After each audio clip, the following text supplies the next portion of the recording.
From the outside, Akosua Dankwa lived a life sculpted from dreams, resplendent in her cantonment's mansion, draped in kente and Dior, the beloved wife of Kwabena Owusu-Baa, Accra's most powerful logistics mogul.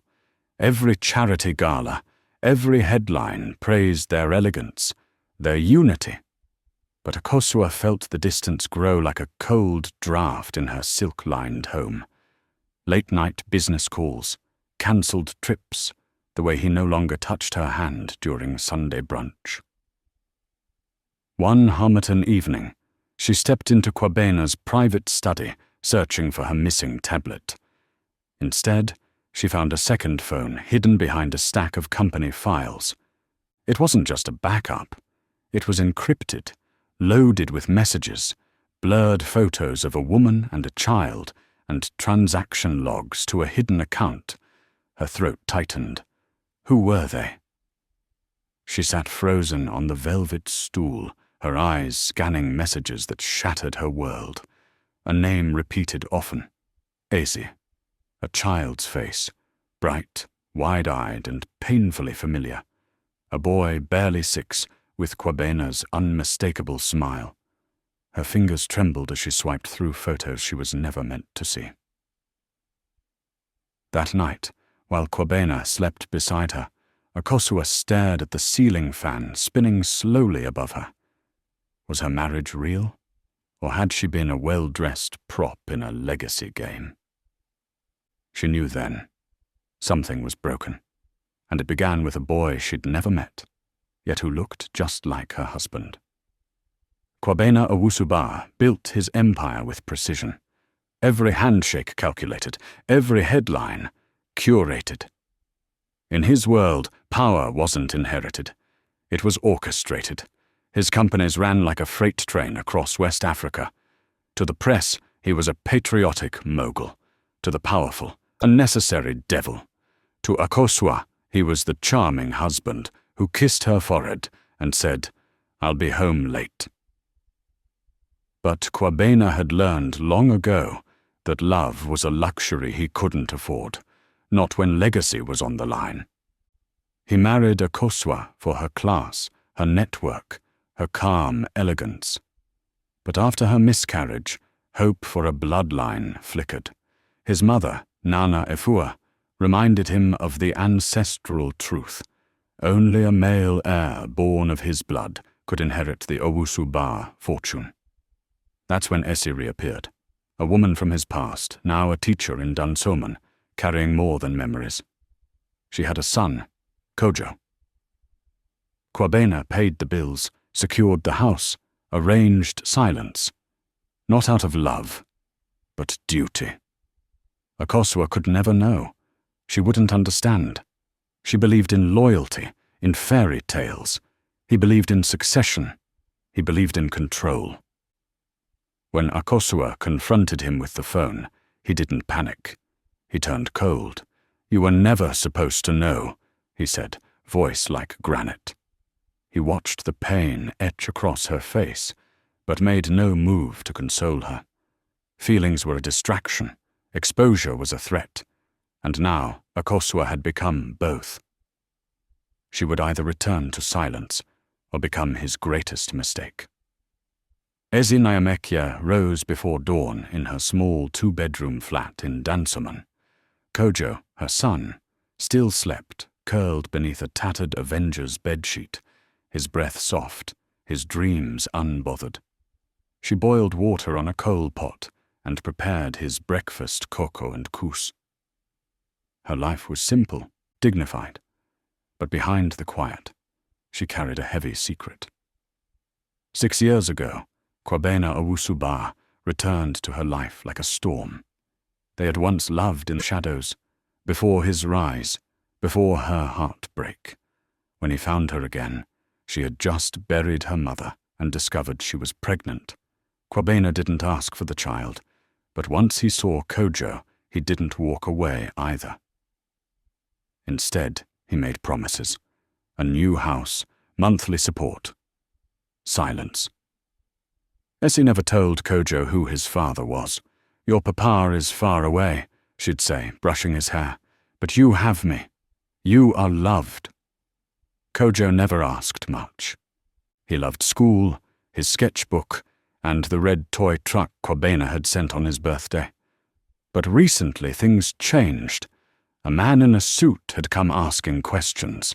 A woman's voice had called Essie's phone, then hung up. The payments arrived late, and at church a woman stared at her too long, her eyes full of questions. Essie knew the illusion was cracking. She'd kept her end of the deal. She stayed quiet. She protected the legacy. But how long before Kojo asked the question she couldn't answer? How long before Akosua came knocking? As she watched her son eat with his usual smile, she whispered a quiet prayer. Nyame, protect him from the sins of his father. The scent of shea butter and lavender hung in the ancestral living room of the Owusu estate in Kumasi. Nana Nefua sat upright on her woven throne-like chair, her white lace wrapper crisp, her head tie immaculate. At 74, she had seen empires rise and suns fall, but her greatest pride remained her lineage, unbroken, male-led, and bound by custom. When Akosua arrived unannounced, grief behind her eyes and fire in her voice, Nana Efua listened in silence. The name Kojo dropped like a stone in still water, and when the word Essie was whispered, her fingers tightened on the cane resting beside her. I have no quarrel with truth, Akosua said, but I deserve to know what role I was chosen to play. Nana Efua exhaled, slow and heavy. There's an oath in our family, she began, voice low. The Owusu name, the full estate, cannot pass unless there is a male heir of blood. Not adoption, not proxy. Blood. She turned to face Akosua fully. When your womb failed to hold after the miscarriage, my son came to me, torn but bound by duty. I did not force his hand. I reminded him of the legacy. He made his choice. Akosua's jaw clenched. So I was... What, a cover story? A vessel of grace, Nana Efua replied. You brought light to this family. But legacy, Akosua. Legacy is war, and war demands sacrifice. For a moment, silence reigned. Then Akosua stood, taller than she had ever felt. I am not your casualty, she said, and I will not die quietly in your legacy's shadow. As she left, Nana Efua's eyes followed her, not with anger, but with something older. Fear. For the first time, the matriarch wondered what might happen if the sacrificed one decided to strike back. Kwabena knew the cost of silence. As co-founder of Owusu Global Tech, he'd helped Kwabena turn a shipping outfit into a continental powerhouse. But over time, the handshakes grew dirtier. Contracts secured with bribes, competitors disappeared, off-the-books accounts in Seychelles. Kwaku said nothing. Loyalty, after all, was its own kind of currency. But Akosua was different. He had watched her for years from the margins, graceful, intelligent, radiant even when sidelined.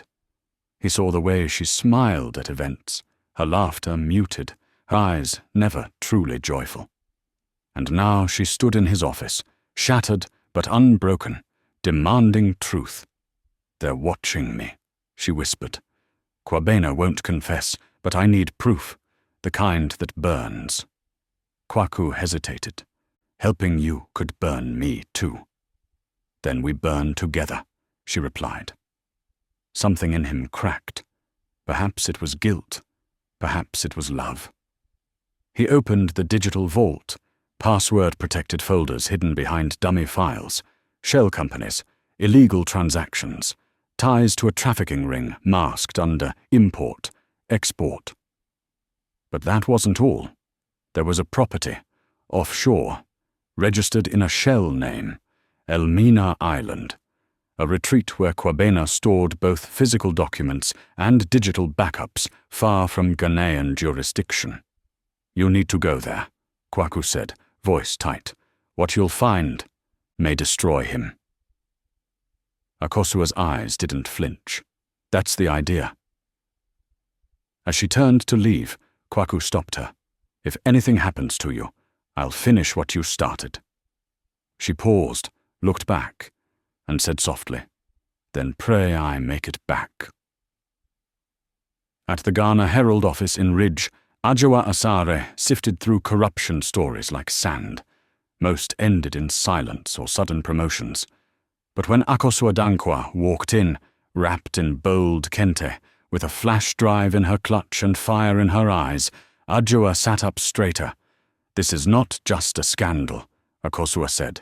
It's a system, and I'm done protecting it. The files were damning. Videos of Kwabena threatening competitors, shell accounts traced to government contracts, confidential memos detailing human cargo hidden in containers marked as electronics. Adjoa's jaw tightened. It wasn't just greed. It was evil, draped in luxury. You know publishing this will put you in every predator's crosshairs. Akosua nodded. I've already buried fear. Adjoa moved swiftly. She encrypted the files, traced the links, lined up testimonies from ex-employees and contractors. Her team began prepping a multimedia exposé, timed leaks, timed headlines. But most of all, they needed a trigger. Go to Elmina, get the originals. We'll hold the story until you return. If you don't, it goes live.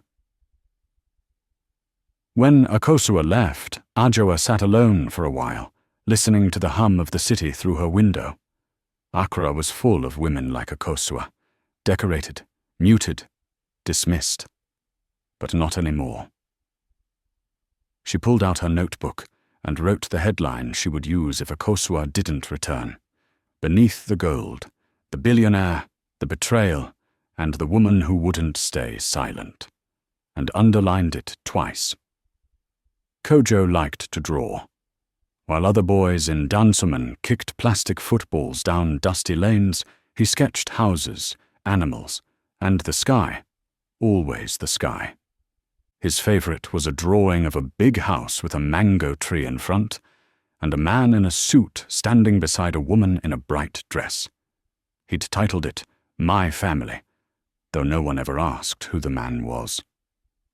Sometimes he'd catch his mother, Essie, staring at him too long, like she was searching for someone in his face.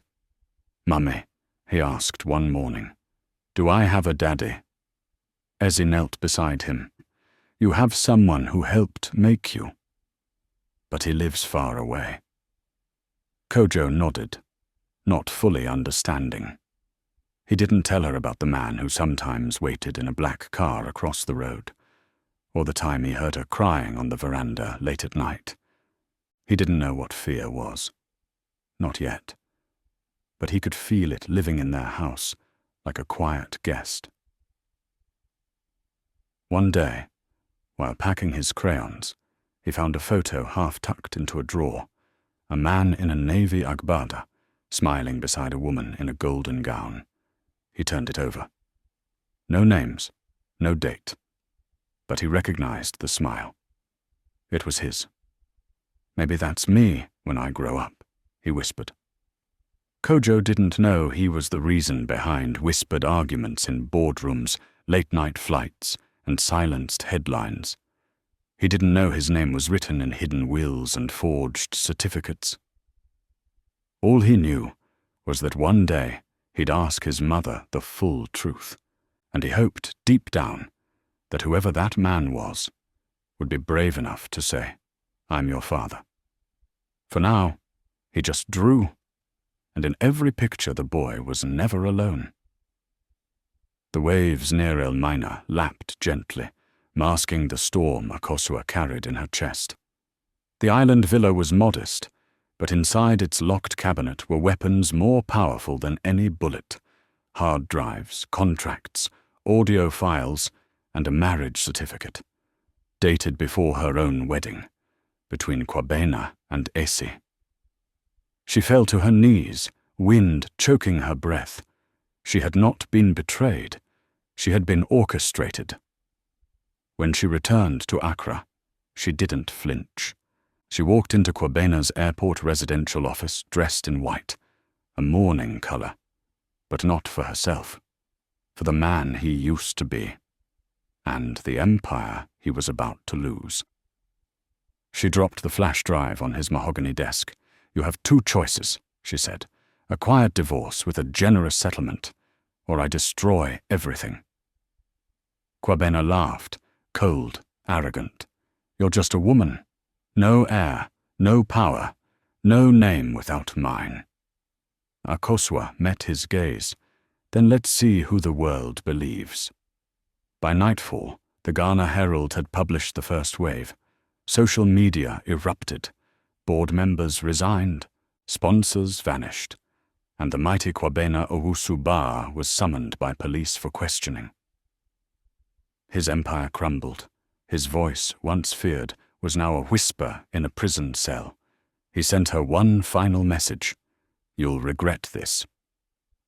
But Akosua didn't, not even when fear clung to her skin like mist. A year later, she stood on a podium in Osu, accepting a national award for her Golden Truth Foundation, which had already helped hundreds of women escape silence. She wore a bold kente dress stitched with Adinkra symbols of strength. She no longer needed his name. She had her own. Akosua Dankwa, the woman who rose from betrayal and lit a fire no one could put out.